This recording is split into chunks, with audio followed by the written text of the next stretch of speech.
Good morning, everyone. Welcome back to the channel. Hope you're all having a great day. So today, new project, as you see in the title.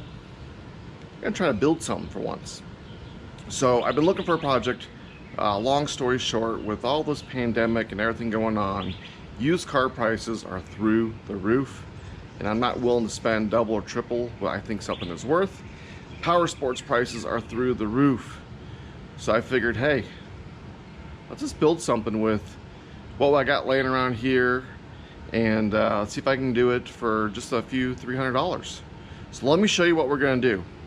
If you haven't noticed from the title, we are building a drift trike, but we're gonna start off with the trike. So here are some of the parts I have accumulated. So if you didn't watch my last video, that's my little Chinese blue 50cc quad the kids finally blew up. I'm going to utilize the back tires because, well, I haven't found some drift tires and rims that are cost effective. I got some scrap metal from old projects. Got some more over there going on. I got an old bike that we've cannibalized. I got a motor, and I have a racing seats I picked up at a rummage sale. So I will break down the price of this thing at the very end of the video. I don't know currently if this is going to be one video or two videos. So let's go ahead and get started.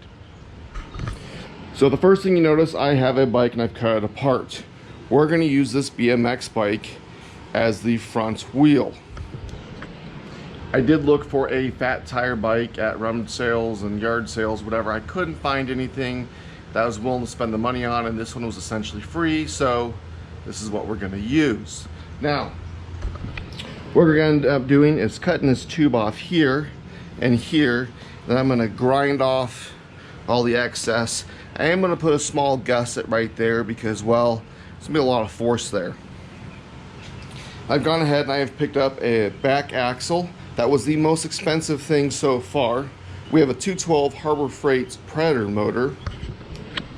If you're looking for those, they're pretty much a Honda clone. They're really good. They got great reviews all over YouTube, and you can pick them up for $100. If you didn't know, go online and you can download Harbor Freight coupons. Take a screenshot of it with your phone or print off the coupon and take it in there. As long as it's not expired, they will accept it. So you pick these motors up all day long for $99. I did buy an engine mounting plate. I have a throttle assembly, and then, like I said, the old tires for my little blue quad. I did pick up this little high chair, but it's not for me, it's for my kids. And it kind of looks like it could be a racing seat. So we're going to cut the bottom off, put some carriage bolts on it, and make it a seat. So let's go ahead and let's get started because I've been talking for way too long. Here we go. So I went ahead and I cut my 1x2 tubing that I had laid around. Let me show you where I'm at before I start tacking this stuff up. I've gone ahead and set the axle on the frame right here. It is 17.5 inches from side to side and 16.5 inches from here to here. So I'm going to go ahead, I'm going to square this up, and I'm going to weld this. My sprocket will be on this side right here with the engine plate up here. And I'll have to put a support to go down the center of the engine plate. So I did orientate the pipe so that's the 2 inches higher up so I can get it just a little bit lower to the ground with the tires. So when I weld these inside corners, I'm going to have to take a flap disc and make sure this is nice and flat so the axle rides true.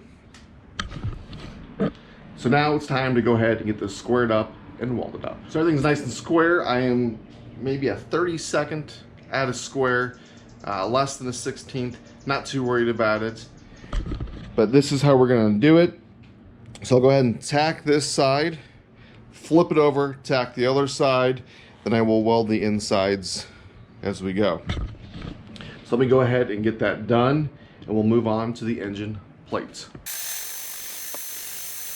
Everything is now welded up, and let me show you where we're at. I got everything done. I took a wire brush. I welded everything really hot and fast, just to kind of show you. I smooth out the top, and then the axle will go like this. Now I do have a little bit of play with the axle if I need to flip these bearings around to bring it in just a little bit. I may end up doing it on this side because this is where the sprocket goes, just to get it a little farther out for the engine. So next thing we need to do now is the engine mount. So I'm going to need to go ahead, drill the holes for the axle to mock that up, put the sprocket, all that good stuff on, so that I know exactly where to put the engine, to the right or to the left. So this is where we're at right here. This is just hand tight for the most part on here, and this engine plate is just sitting there. So now what I need to do is I need to line up my sprocket with the clutch. Now the beauty of the clutch is I can slide the clutch over, but the key is to make sure that the engine mounting plate is square.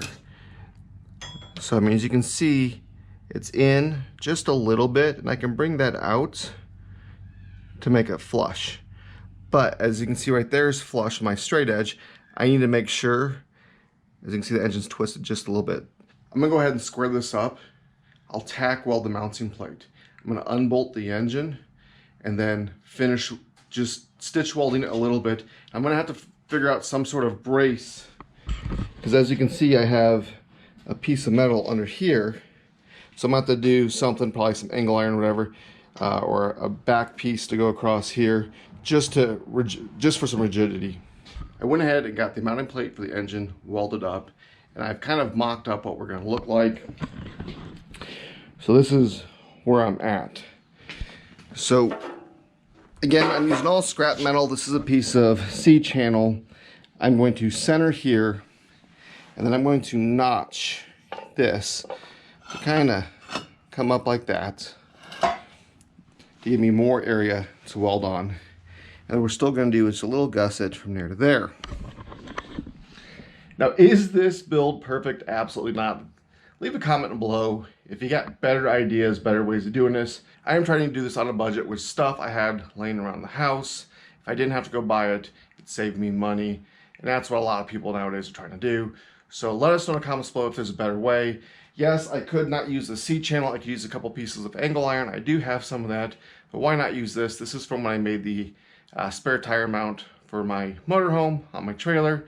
So I'm gonna go ahead, I'm gonna get this tacked up and welded on here. I'm gonna notch this piece, I'm gonna center it kind of like that to slide this back so it's kind of flush right here, because this is a really long frame, but I don't know, maybe I won't. So I'm gonna go ahead and get this piece welded up.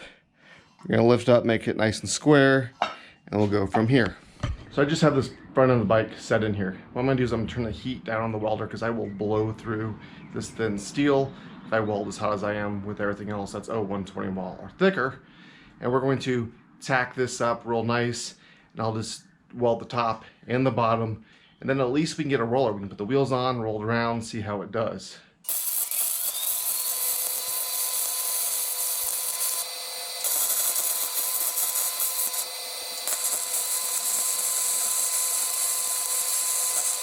Well, it's officially a roller. I did throw the engine on, so let's look at it. Yeah, it is not the prettiest, but all I'm worried about is having fun. So let's get it on the ground and see how it rolls. This should be interesting. Well, this is where I'm leaving off today. It is considered a roller. The engine does start up a little bit of fuel in there, the oil, all that good stuff. It is too small for me, but I didn't really make it for me. I made it for my kids. Let me show you. And there we go. Now I do need to make the seats, the support for the seat obviously, but it looks like it's just going to be a ball. This back tire is low, as you can see, but heck, for a couple hours worth of work and for just a few $100s so far spent, not too bad. So I'll go ahead and pick it up tomorrow. Hello everyone, we are back on day 2 of our drift trike build, and we're going to finish everything up today for the most part. Let me show you where we're at. This is really a one-day build, but having my son help out and filming, it kind of takes more time, and then I just get sidetracked. So we got ahead, we got the front tire on, and the frame is all welded. Now I did go ahead after I turned the camera off, and I put another support here, and we blew a hole right here, so we went ahead and just put a small plate on there. I did a little bit of finish welding. This bike frame is very thin, so it is very tough to weld. I probably should use the TIG welder.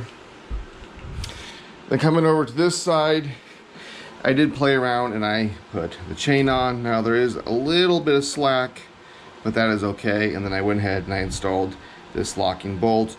I don't know if they're required. It just makes sure that this clutch doesn't come off. So there's only a few things left to do. One of them is we're going to mount the seats. I went ahead, I took a piece of pipe, cut it and bent it to put some longer foot pegs on for me. We have to reattach the front brake and put on throttle. So let's go ahead and let's get started with that one first. Put on a throttle is fairly simple. Just gonna slide it on. Line this up. That and tighten her up. So now the key is routing the throttle. So as I route the throttle, I want to make sure that I can turn the wheel all the way without interfering. So pretty much put a little bit of a loop here, just like that. I'm gonna go right down the frame rail. I'm just gonna zip tie this on. So hooking up your throttle is, here's your throttle. As you can see that right there. So this will go in and get pinched right there in that screw.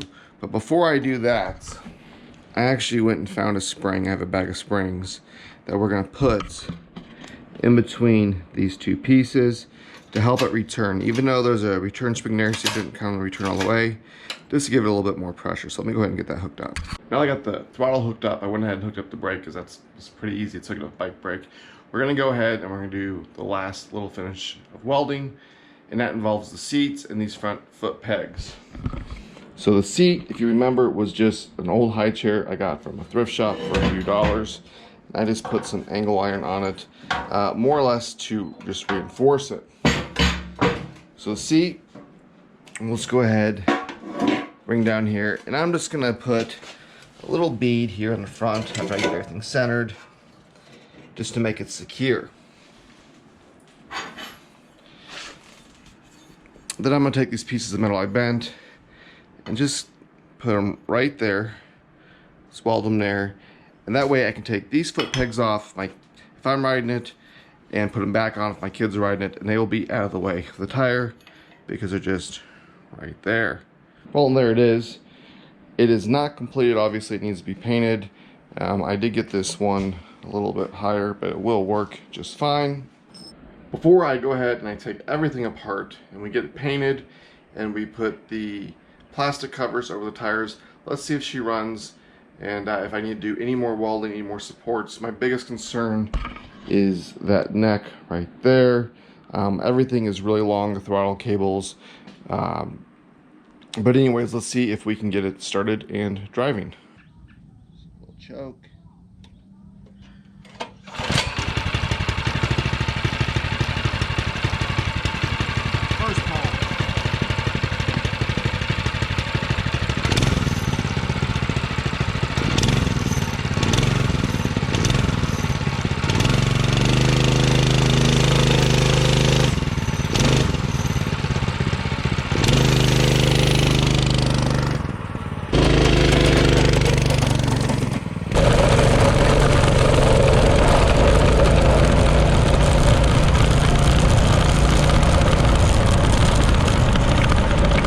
There you have it. There is my trike.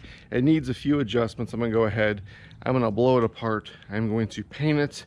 In the next video I will show you what I would have done differently. There's, you know, a little popping, but that's from the gas tank hitting the seat, so I'll adjust that and whatnot. But you can do this in one day. Like I said, especially if you're not filming. I've got $300 into it total. So don't forget to like, share, subscribe, and until next time.